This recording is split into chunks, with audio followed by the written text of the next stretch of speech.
你好，我是郭文吉，欢迎收看中嘉新闻。府城延平郡王祠迎来300多年第一尊供奉的虎爷公，并以郡王祠建筑外观来设计神龛，成为结合历史文化、传统工艺和现代创意的作品，相当难得。府城六合境开山王庙管理委员会协同市府文化局，依循道教科仪，在延平郡王祠举行虎爷公开光安坐仪式，除借此发扬虎道福道的祈福意涵，也祈求虎爷公保佑台南4时无灾。而这也是开山王庙300年来首尊的虎爷开光。今日来完成这个虎爷的这个开光。甲安坐，这其实是一个虎爷赋予这个神力的过程。希望这个虎爷的完成，能够让虎爷带来这个保佑台南的力量。这尊虎爷的设计特别请到府城工艺奖木雕师刘静文来操刀。虎爷公脚踏元宝，代表福气招财之意。开光之后的虎爷公将供奉在延平郡王祠的正殿，它的神龛也是延平郡王祠的缩小版。无共就是讲，因为色水甲一般人的画虎版的虎爷比较形式较无共，伊代表就是代表金木水火土的一个概念在内底啦佮利用咱在南府城的百年工艺的变图、日语变图的形式在内底，所以这件作品是毋是干那一件宗教上咧拜一件神祇而已，有那一件算一件艺术品啦这目前那这个形式咧做的，目前台湾台南敢那2家尔，敢2件作品，一件就是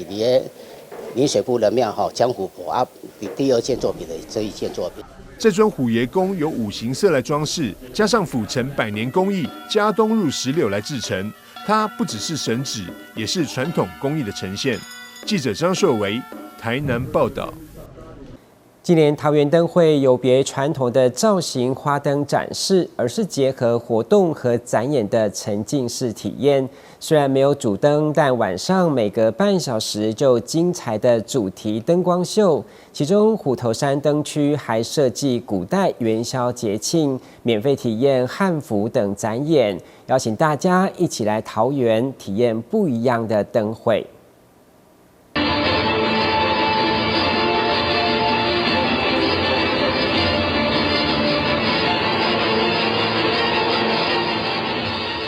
国立体育大学舞龙队的夜光龙表演为2024桃园灯会闪闪桃园闪闪桃林开幕活动揭开序幕。今年的桃园灯会有别传统的造型灯展示，而是结合多项活动跟展演的沉浸式体验灯会。虽然没有主灯，但是晚上每隔半个小时就有精彩磅礴的主题灯光秀。酷炫的灯光秀里面还结合了台湾跟桃园的元素，相当吸睛。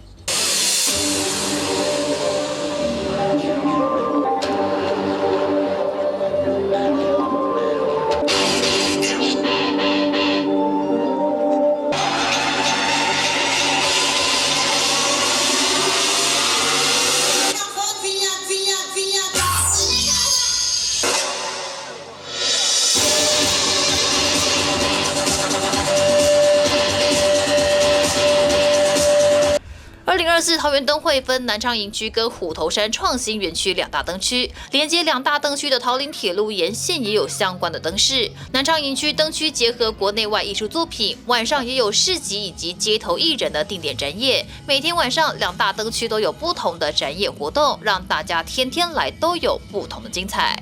今年的主题是闪闪桃园，闪闪桃林。那么2个园区、2个灯区有不同的特色。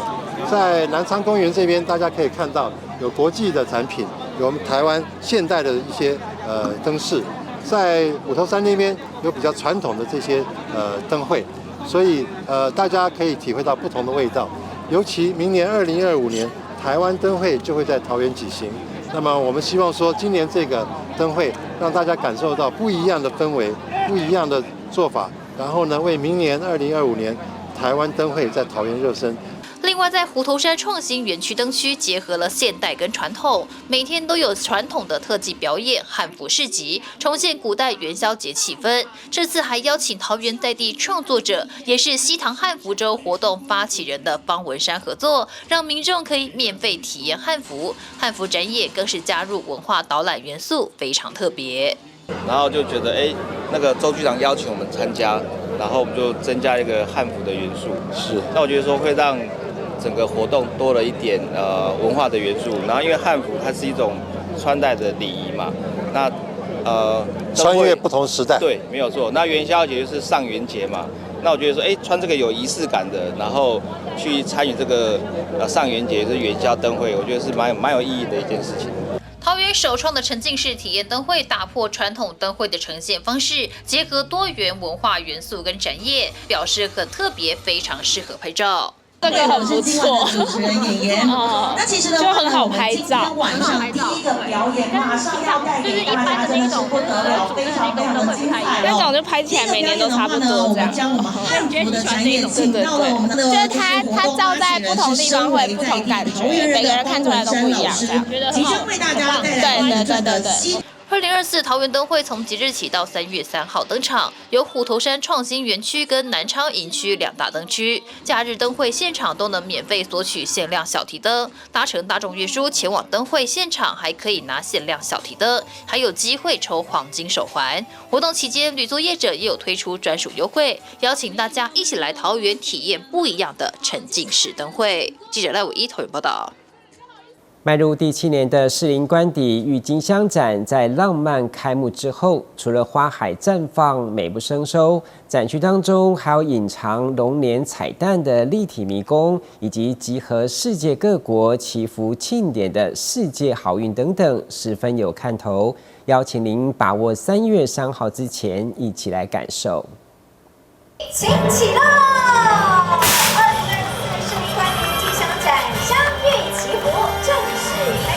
在台北市长蒋万安与远道而来的日本立波市市长下野修等人共同揭幕下，2024年士林官邸郁金香展浪漫展开，由14万株近30个品种的郁金香所组成的花海，吸引了包括台北市议员秦慧珠在内的无数人潮前来拍照赏美景。还有民众特别带着宝贝毛小孩入境，直说好看又好拍。你觉得今年郁金香开得怎么样？超级漂亮的，而且很近，很好拍。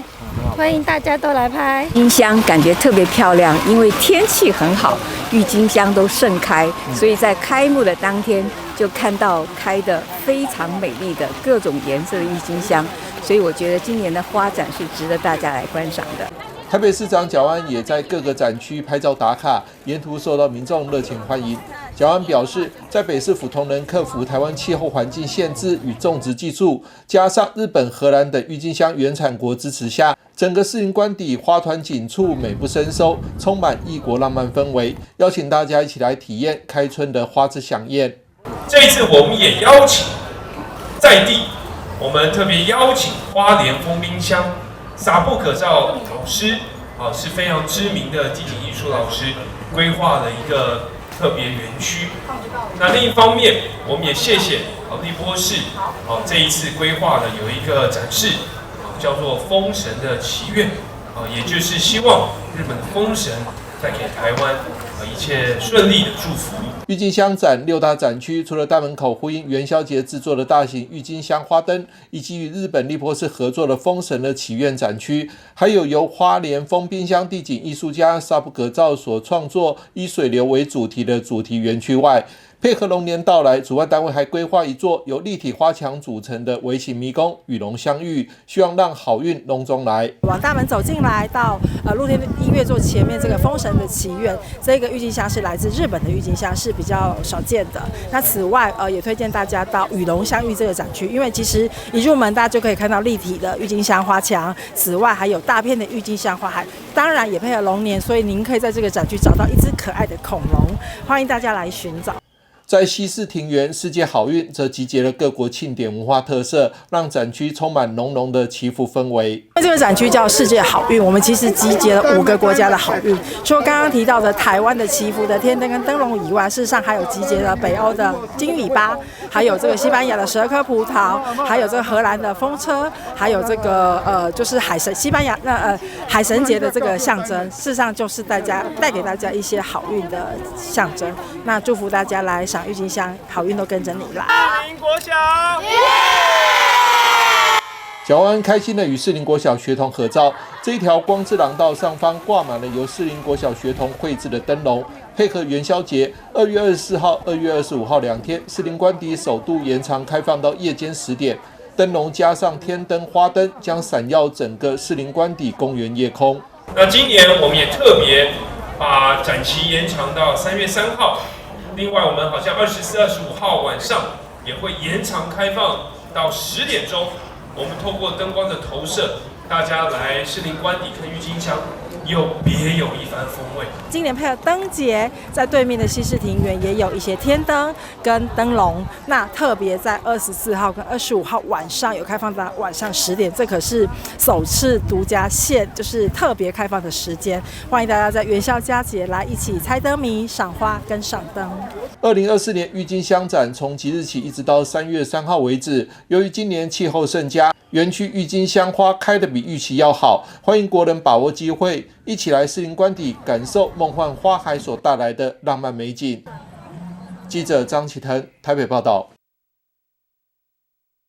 日本秋田县汤泽市市长佐藤一夫日前率团参访板桥元宵灯会。佐藤市长对汤泽市的七夕灯笼能够首次在板桥灯会展出感到非常的高兴，希望市民朋友欣赏到日本的特色灯区。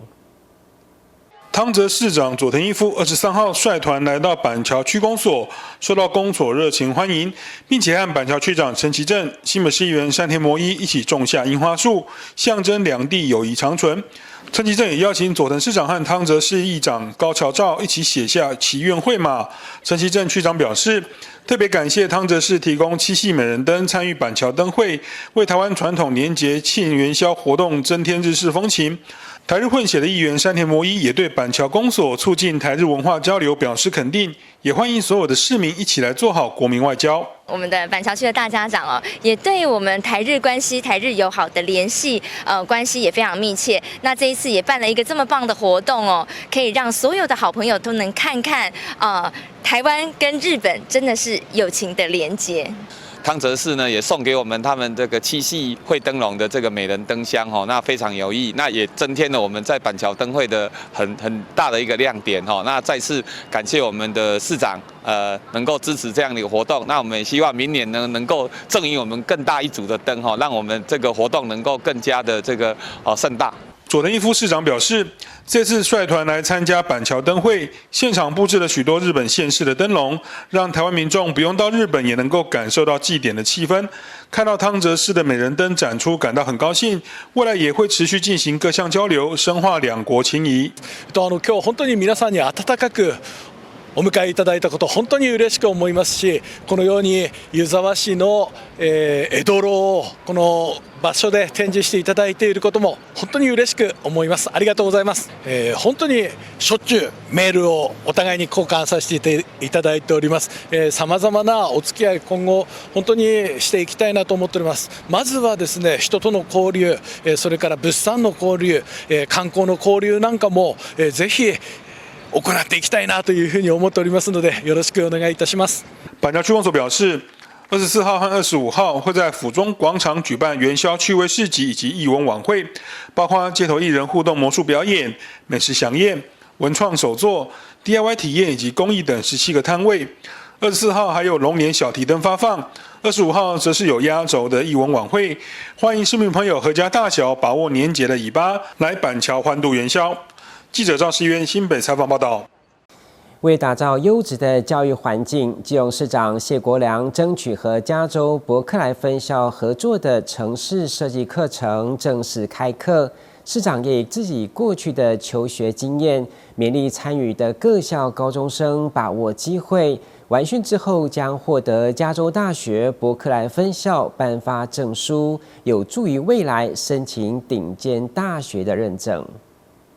近代就是人工智能的这个一个基础模型。市长谢国良去年9月亲自到美国争取引进与加州大学伯克莱分校合作的程式设计课程，在市政府正式开课。获选来上课的各校高中学子聚精会神地听课，市长谢国良也当起学生一起跟着上课，并以自己的求学经验勉励学子珍惜这个难得的机会，努力学习。那我很希望就是说，上这个课程对未来大家不管是升学大学或是进入职场，都能够有真正有实际的帮助，这是最重要的。那我希望大家很珍惜这段课程。我可以跟你们分享，我那个时候先大学毕业后，然后在金融业里面的电子商务做了4年，然后申请到这个麻省理工的商学院，然后在上课的时候，其实就跟大家现在的情况非常相似。那我非常珍惜那个时候上课的点点滴滴，所以我也希望你们呢能够珍惜这个上课的时光，因为这个时光稍纵即逝。那上这个课最后，加州大学伯克莱分校会颁发给各位一个他们完整的 Computer Science School 电脑计算学院的这个 Robot Open Autonomous Racing 的一个毕业证书。我希望这一个毕业证书能够对大家申请顶尖大学有好的帮助。基隆市政府领先全国，为基隆的高中生引进这项学习资源。市长谢国良说，完训后，学生将获得加州大学伯克莱分校颁发的证书，以帮助学子们未来申请进入顶尖大学就读。市府也将持续了解学生与家长的需求，为在地学子来打造最优质的学习环境。记者黄日升、陈淑平基隆报道。高雄小港沿海一路的行人庇护岛频传车祸，1个月内就发生2起冲撞。虽然有人批评设计不良，但肇事原因很多是因为驾驶转弯切西瓜的坏习惯。所以交通局呼吁，转弯应该越过中线再转，这样才可以安全看到路况，避免造成意外。在夜市中，一台轿车完全不减速，冲上了行人庇护岛，直接撞得4脚朝天。过不到几周，在早上，同样的剧本再次上演。这个位在小港沿海一路的人行庇护岛，不到几个月就击落了好几辆车，被批评为设计不良，应该要拆除或是调整。那真的是庇护岛的设置上出了问题吗？汽车呢，它会因为撞到行人庇护岛，说这个行人庇护岛不安全，那我必须要说，汽车如果没有撞到行人庇护岛呢，它就可能直接撞到行人。第二个是它一定是没有按照我们一般的转弯规则，就是到路中间再转弯。行人庇护岛设置最主要是让行人在通过路口的时候有一个缓冲的空间。但另外也是避免这个车辆有切西瓜的行为那什么叫切西瓜的驾驶行为？就是车子呢要左转的时候，它出了路口就直接左转，所以车辆要做左转的时候，它到了路口以后先减速，减速以后呢不要直接就左转，这样的话就会因为 A 柱而挡到视线，有可能就会造成行人的这样交通事故的冲突。那所以通过了中心线以后再做左转，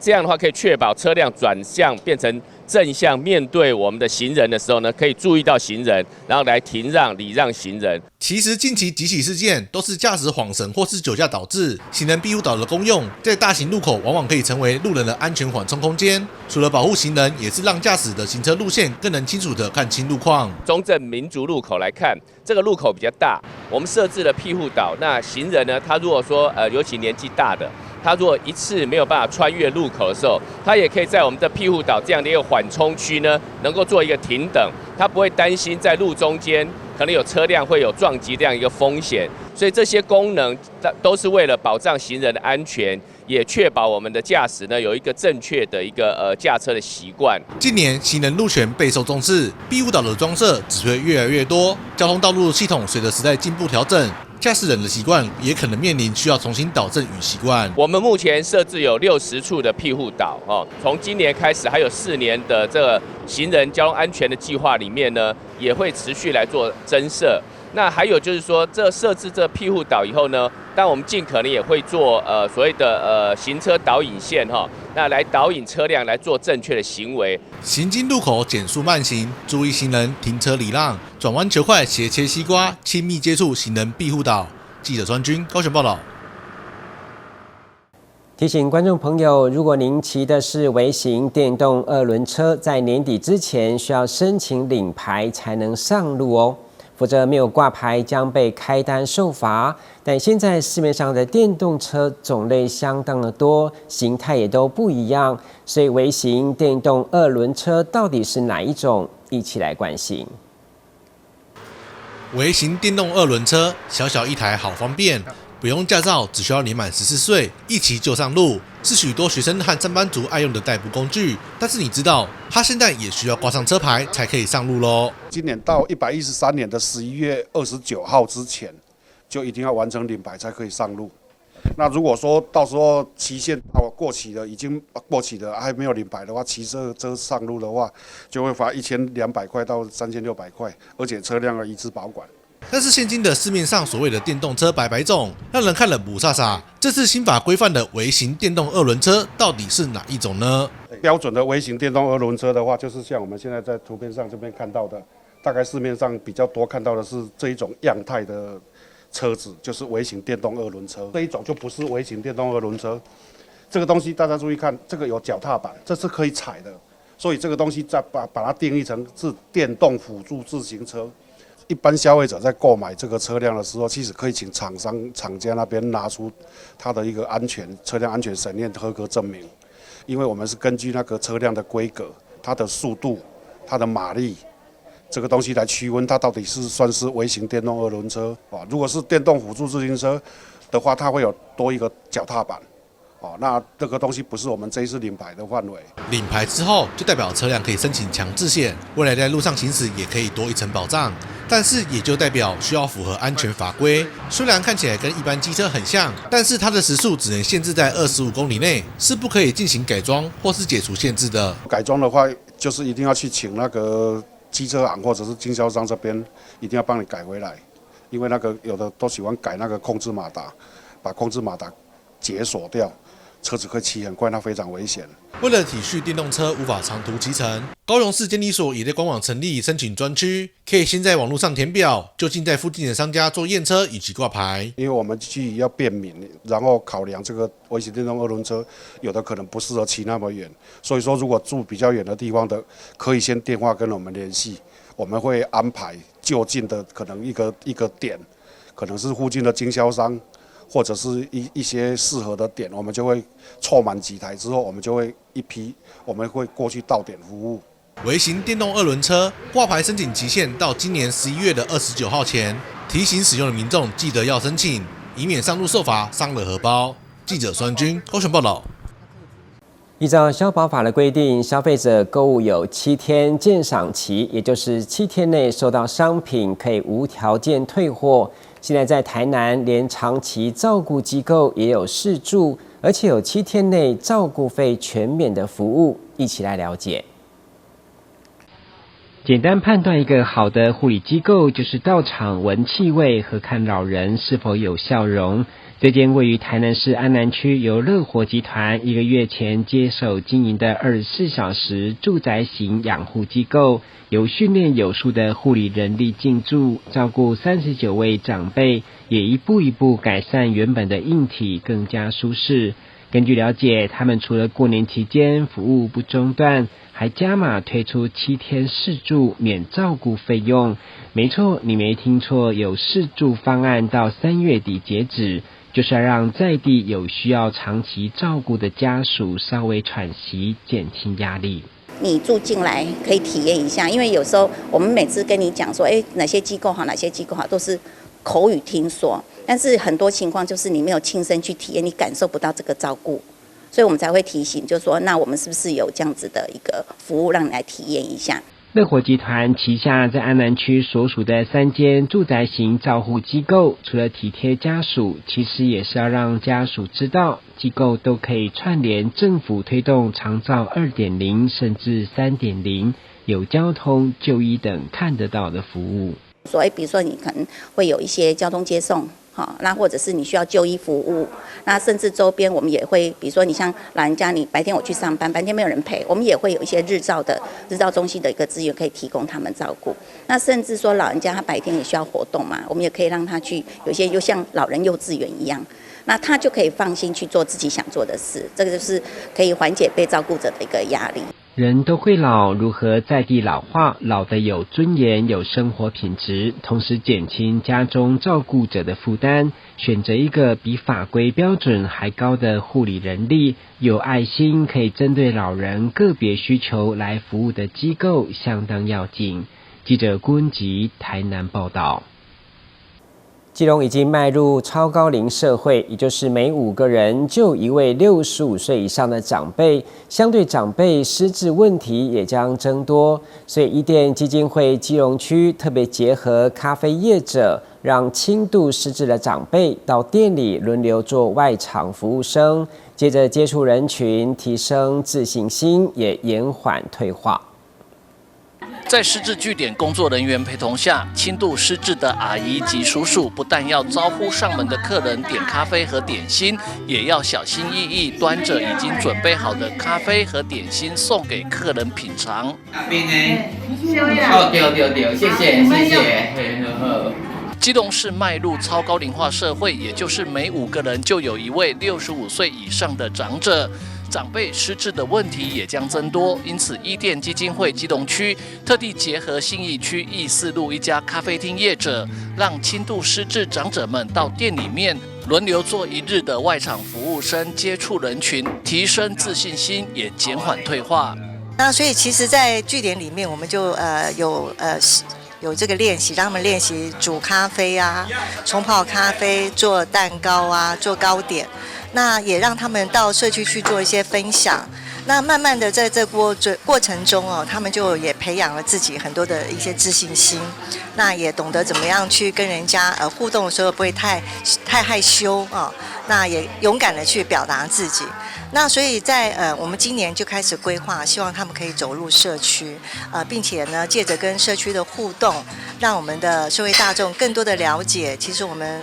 轻度的失智症长辈，其实可以透过一些互动，可以让他们延缓他们的失能状况。那也希望说，透过在社区的互动呢，也可以让更多可能目前也已经处于失智症状况的人，那也可以跟我们一起来联络，我们共同来为长辈，我们来付出我们的努力。那我们也希望说，借着这样子，我们未来呢可以走到社区里去，看看我们有没有一些什么餐厅啊，或者咖啡餐厅的，可以跟我们做一些合作，然后让他们更多的机会，可以在我们的这些咖啡餐厅里面呢去做一些服务，那把他们做一些展现。咖啡厅老板表示，他们很乐意和伊甸合作，让轻度失智长者来体验咖啡厅外场服务员的工作，只要是能够帮助到长辈。我们店内其实平常会来的客人，大部分的年纪都是中老年人。那在这个过程中，其实跟他们聊天，或是帮他们服务的时候，其实有发现，现在的社会都是已经是高龄化，但是他们却对于我们年轻人的文化或是社会是有一点隔阂的。常常会听到他们会说跟家人啊、年轻人会有什么争吵啊，或者是想法不同，我都会给他们不一样的建议。我也是觉得说，如果多一个场合能让老年人更有自信，可以在70或是80岁的时候，还是觉得我自己是很有用的。我觉得对他们也是一个很大的帮助，所以才愿意听到伊甸有这个计划的时候，是很愿意以及乐意帮忙的。长者们的服务也都获得客人们很不错的评价。对于伊甸基金会基隆区的新做法，辅导失智据点的主管机关基隆市卫生局也觉得很棒，未来可以多加推广。因为我还跟阿嬷确认了一下，说，我点的是热咖啡哦，阿嬷就说对啊，是热的这样子吼。那所以这个过程让我们刚讲的动动脑袋，然后动手动脚，然后做的这个过程吼，又更能够练习，而且有更多跟人家接触的机会。那所以我们就会有更多的社会接触跟互动。那这个也是我们社区据点在照顾认知功能退步过程中的长辈在努力的方向吼。那虽然在据点里面就可以有很大的程度可以与人互动，然后可以达到这些目标，但是出来外面又可以让这些在适当的支持下面吼，然后又可以让这些的练习的过程、体验的过程、发挥的过程吼，都更进一步，有社会参与，然后自己也觉得很有意义、很有开心，然后会保持进步，然后延缓退步。幸好店里面有2只老板饲养的店猫，不怕生，相当亲人，也让体验当服务生的长辈们紧张时，偶尔可以摸摸猫咪来减缓紧张的情绪，放松心情，体验好自己的工作。记者吴俊松基隆报道。您知道元宵节有什么传统习俗吗？桃园市寿山国小就带着学生来到盐观音寺参拜，了解元宵起龟的习俗，并欣赏现代各种创新的平安龟，透过物外教学认识乡土文化。桃园市寿山国小学生围在庙殿内的七彩大米龟旁，聆听老师讲解。2月24号就是元宵节，寿山国小因而在23号带着6年级的学生来堂户外教学，到寿山岩观音寺参拜，实地查看现场供奉的各式平安龟，并透过老师的解说，让学生们了解元宵起龟习俗的由来和寓意，取乌龟的长寿和吉祥含义，希望能获得神明的庇佑。我们首先就是带小朋友到我们学校旁边的寿山岩观音寺来跟小朋友介绍说，元宵节除了提灯笼之外的一些习俗，在过年期间呢，人们都是希望说这个喜庆可以长久的流传下来，所以他们就会用起龟就是把米食或是把一些东西做成乌龟的形状，那透过来庙里面供奉拜拜，然后给信众香客们把它带回家，那把平安长寿带回家，同时也把这个新的一年好的运气也带回家。当然我们学校以往都是6年级为主的一个状态，也是希望透过起龟这个活动呢，来让他们呢能够顺利平安的毕业这样子。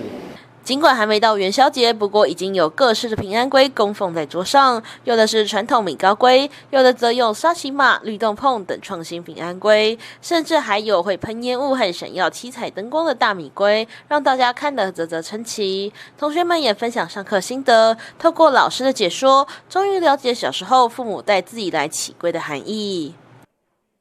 就是我刚才有看到那个庙里面有那个什么用米堆起来像乌龟一样，我觉得那个很新奇。今天才知道，原来观音庙离我们这么近，还有起龟这个东西。以前以为起龟很简单，但从今天了解到起龟原来需要这么多步骤，例如起龟想要拿走的话，需要拔杯，然后拔杯成功的话，要在乌龟上面插一支香，然后把乌龟转向反方向。是老师有跟我们说，比如说今年你求了2斤的龟，明年就要还3斤的米糕龟。之前有跟家里人来拜，之前就是很少，但多多少少还是会有。除了提灯笼、看灯会、猜灯谜，寿山国小期盼透过参访课程，让同学们认识更多元宵节的重要习俗，并借此保佑这群毕业生们能够平安毕业。记者李婷台湾报道。为了扩大宣导友善校园，新北市教育局结合地方法院、警察、社会、卫生等网络单位来办活动，用决心要打造家长、师生都放心的友善安全校园。新北市副市长刘荷兰出席新北市校园安全宣导活动，并表示新北市为了全面提升校园安全，已经请各级学校依照教育部在今年2月6号颁布辅导管理办法，在2月底前在校务会议讨论订定各校辅导管理办法，同时加强与司法机关的跨网络合作，审慎评估每位非行少年需求，拟定完整辅导计划，结合行政机关、司法机关、学校、家庭与民间资源，帮助少年能够借由不同的场域中介辅导措施，逐步导正其偏差行为，以顺利返回学校。上个学期发生的这个遗憾的事件过后，我们当然市政府也责无旁贷，我们特别由教育局主政，联系了我们相关的单位，包括特别是像警察、社会跟卫生这4个单位一定要这个集中这个权力让校园安全做得更好，这样子让我们的学校端跟我们的这个市政府可以做好一个搭配。可是，在这次的检讨过程中，总觉得不够。我们希望把民间的资源、司法的力量加进来。所以今天我们特别邀到了，我们刚刚可以看到我们的家长团体到了，老师团体到了，我们的这个校长协会也亲自到来，那孩子也在现场。我们希望说，未来有3个面向，可以在我们教育部开始修辅导管教办法过后，开始陆续的推动。另外，新北市校园安全防护升级，在硬体面筹措5000万元经费，改善校园安全周边设施；软体面则强化校园安全防护网，包括校园安全、校外周边安全及社区治安防护，让学校与辖区警政单位有更紧密及时的合作，全方位的强化校园安全。第一个就是携手司法。我想这一次的事件，就是从飞行少年在触法过后，从司法院、从司法单位这个结束他的该负的责任过后，要再重新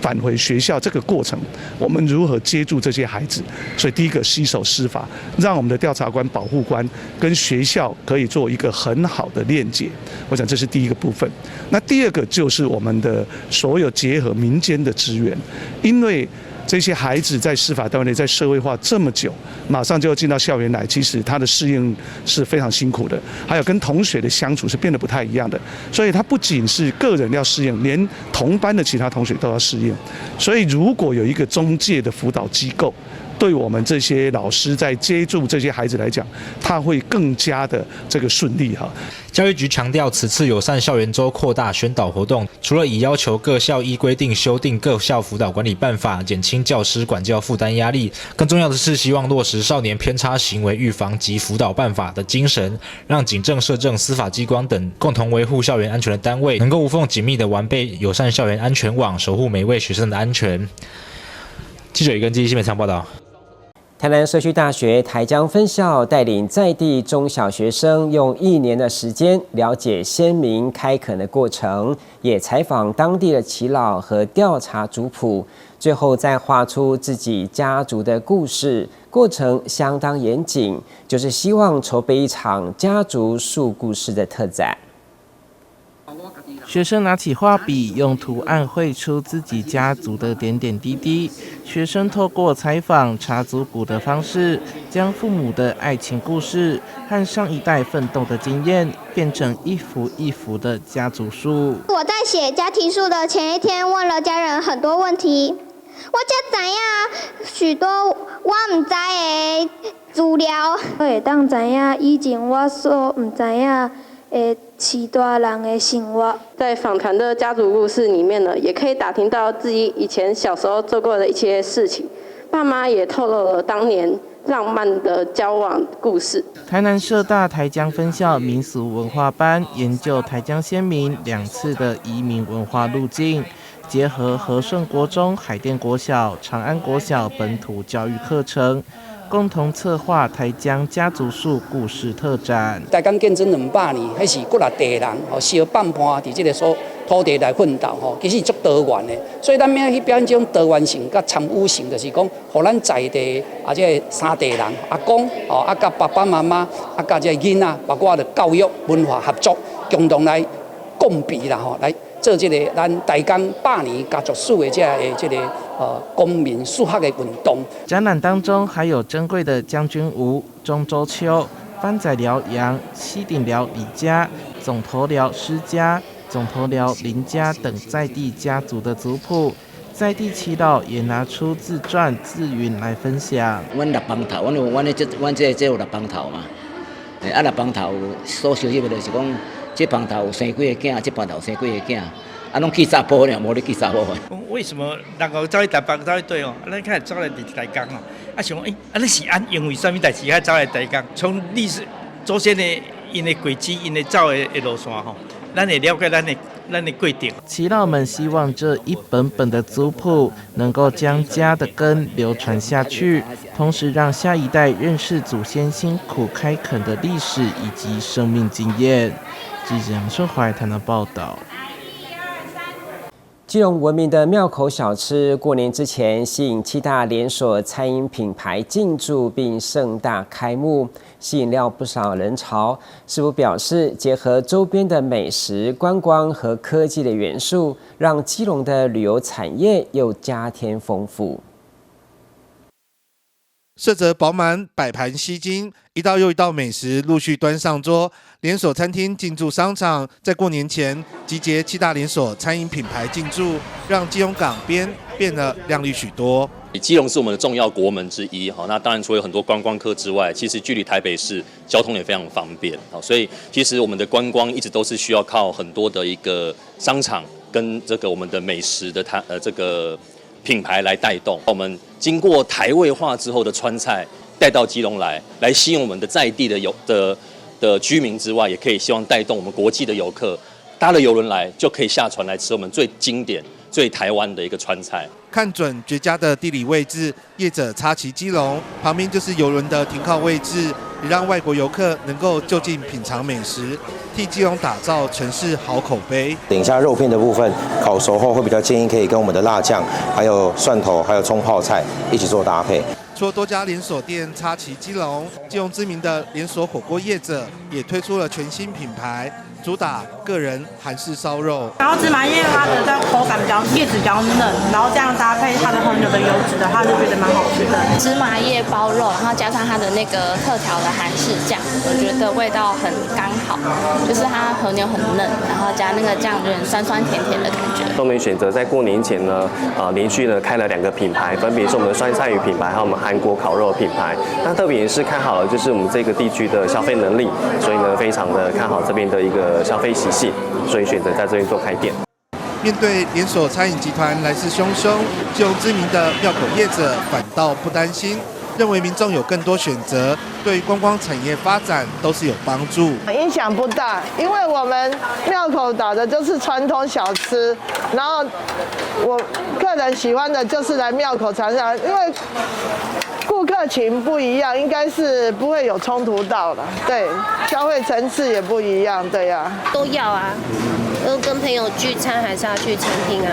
我觉得这样很好啊，对啊，可以带动整个生活机能，对，而且小吃部分其实蛮在地的，所以其实我2边都很喜欢。我发现到在基隆有蛮多的一个美食的一个商圈跟聚落的营造，那事实上我们还蛮看好这样子一个趋势。事实上呢，过去我们传统印象都是基隆就是有比较多的小吃，那事实上呢，在整个基隆这边我们还蛮看好，就是未来希望透过这样子一个商圈的一个打造，然后去刺激整个基隆这边的一个消费的一个市场，所以其实还蛮看好的，不会有一个竞争的问题。越来越多餐饮集团进驻基隆，围绕着基隆港周边，除了带动港区周边商圈经济，让更多邮轮旅客看到基隆美食观光的魅力。记者黄少明基隆报道。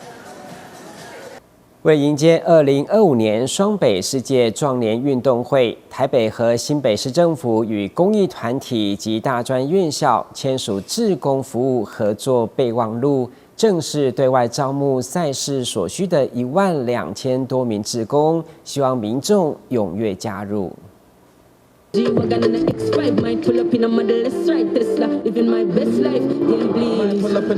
动感热舞表演展现运动的力与美。2025双北世界壮年运动会将在明年5月份举办，相关筹备工作也如火如荼展开。台北市政府与新北市政府正式对外招募赛会所需12000名志工，第一波已累计3600位志工投入赛会服务。台北市副市长林奕华与新北市副秘书长龚雅文也手拿世壮运吉祥物娃娃，号召民众加入志工行列。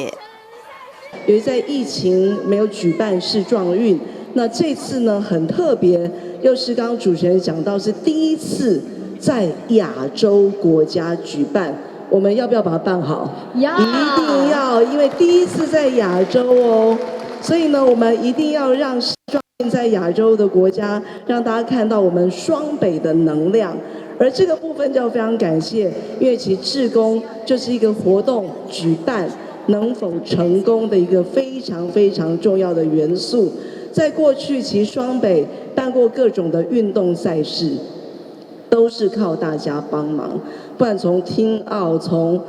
市大运，甚至呢花博，那反正新北办全国运等等，各式各样的运动赛事活动都是靠志工。那这次因为非常有大量的来自国外的朋友，所以我们这次不只是需要场馆志工，也需要行政志工，也需要语言志工，所以我们总共需要12000上救了哈，最少要12000位志工。那今天呢，其实到目前为止，淑恩局长跟我讲说，我们的招募志工已经也达3700位左右。所以希望呢，能够在很快的时间，在今天启动招募，我们很快就可以达标。那我们已经充满能量了，这给大家看。但我们这会有一个正式的一个吉祥物了，我们的那非常非常可爱的，但这还是一个第一支，我们还在改良中，还在改良中。但大家可以看到，就是北字了哈。那2个颜色就代表双北了，所以我们再来从今天开始一波接一波，会有很多的活动，也希望市民共同响应。那实际上在双北的一个团队这样的合作默契里面，我们非常有信心，可以在明年的世壮运上面带给大家，真的不只是在赛事的各项的安排，我们结合了观光、文化还有国际交流。那上次在上礼拜，侯市长特别讲说，我们这个吉祥物啊，他没有告诉大家什么名称。刚刚奕华副座有讲，我们要稍微卖个关子哦。但是大家可以看到它的颜色有蓝色，跟有一个非常讨喜的一个粉红色哦。那其实它代表什么？蓝色我们自己解读了哈，包括我们今天的衣服，它代表什么？活力，还有健康。那粉红色代表什么？热情。这个部分也如同我们的要用我们的热情来邀请来自于世界各地哦。那我们预期，我们希望能够邀请到超过110个国家，预期也超过应该有4万的参与。那但是这件事情真的如同我们今天志工的启动一样，我们在所有的赛事跟活动里面，其实在所有的一个场合里面，除了我们参与活动的选手以外，最美丽的身影一定是我们所有的志工朋友。所以我们需要大家共同一起来参与哦。那而且实际上透过我们的志工朋友，其实可以达成我们更多，其实在竞技场上面以外的一个友谊的一个连结，所以真的是需要靠大家一起来帮忙。社会局长姚淑文表示，志工服务将分为场馆、行政及语言3类服务，以30人以上志工团队团体报名为优先，个人也可以透过台北市志工管理整合平台线上报名。我们这一次是来自于国际的赛事，所以在语言的志工的部分，其实需求是很多元的哈。那除了一般我们可能理解的英文之外的话，包含法文、德文或者其他相关的一个类别的一个语系的话，我们都欢迎来参加报名我们的语言志工。我们在这一次的活动里面，我们希望至少招募12000位的一个志工，所以呢，在这个过程当中上，我们希望能够越多越好。那我们从现在开始到我们10月为止，如果纵使超过之后，我们还是希望我们志工的力量能够越来越强大。只要年满16岁，不论是学生或社会人士，都欢迎报名，串联各路英雄好汉，心怀世壮运，投身志工服务，共同成就一个友善赛会。记者林希慧台北报道。网络上各种假讯息和诈骗四处传播，所以钟嘉宽屏北建特别来到内海国小举办媒体识读活动。除了介绍如何分辨真假讯息，现场记者也分享他们的工作内容，并实际让他们体验采访，希望让孩子从小认识媒体，并扎根媒体素养的观念。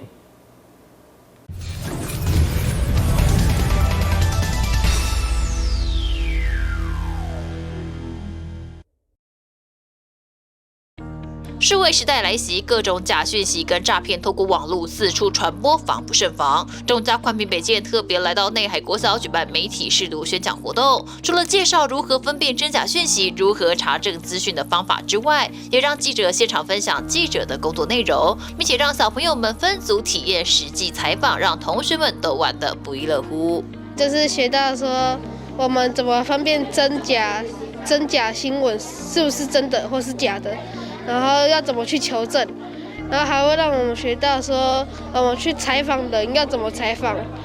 然后就是问一些问题。有学到不要被网络上骗了，然后也不要被一些假新闻的谣言骗。我知道怎么去识别真假的讯息，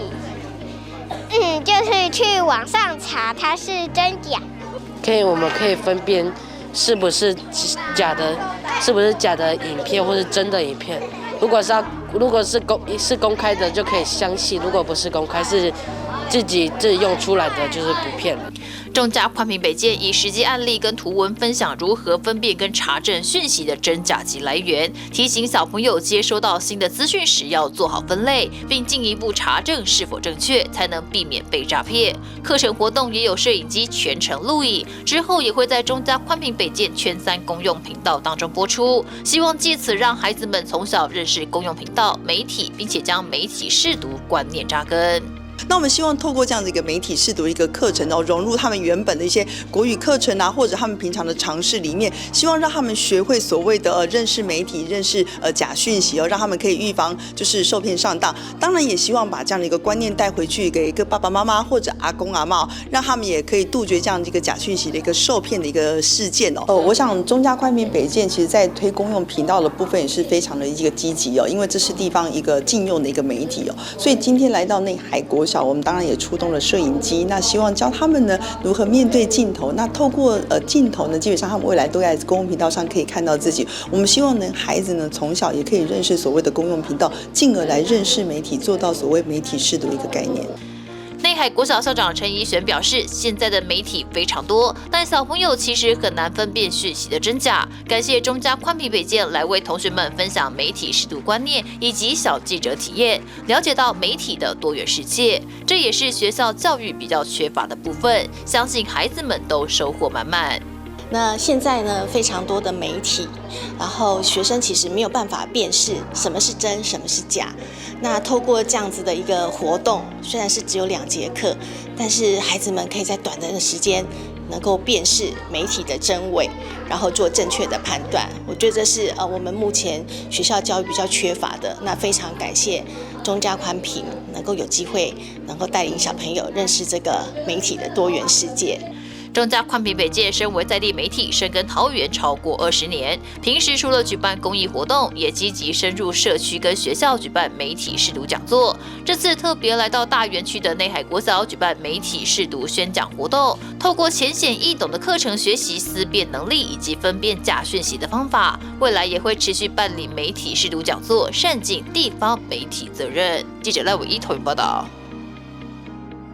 高雄轻轨开始营运之后，在台语广播的部分依然将轻轨这个词用中文来发音。然而，经过学者和民众反映，依法应该要有轻轨专属的台语称呼。后来，高捷公司参考各界意见，决议将轻轨定名为轻铁。高高雄轻轨运量屡创新高，搭乘轻轨也成为日常选择。不过，您有注意过轻轨的台语怎么念呢？嘛是讲轻轨啊，对啊，哎呀，翻过来是轻轨啊，对不对？轻轨怎么念哦？我真的念不出来，轻轨比较合理。翻成台语哦，不知道怎么翻呢？轻轨。轻轨。我台语超烂，很难念呢。轻型等车。高雄捷运公司解释，由于轻轨一词属于外来用语 light rail， 因此过去都是以中文发音，直接念作轻轨。不过近期有民众和学者提出疑问，是不是该给轻轨一个 local 的名字嘞？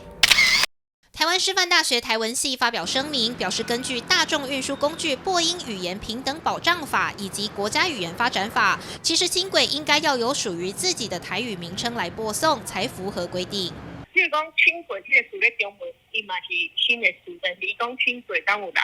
去执行，啊无嘛，因为中文大家的活力活力较悬较强嘛，咱才会当接受。这较定听你的关系，所以台语改讲做粗体，就是轻甲气袂讲都还会听，啊咱常常听就有关系。所以新的词其实无需要到讲一定要找什么专家学者，但是一定是爱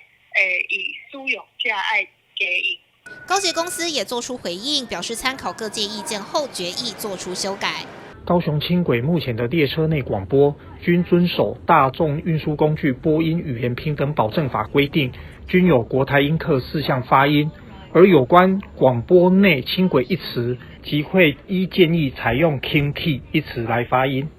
过去轻轨有人念作 King T， 有人念 King T 咯，也有人认为是 King 型等掐，众说纷纭。如今高捷公司证明为 King T， 也为轻轨的历史添进新的一笔。这是苏焕君、李凡飞公视报道。以上就是今天的中嘉新闻，非常感谢您的收看，祝您平安快乐，我是郭文吉，再会。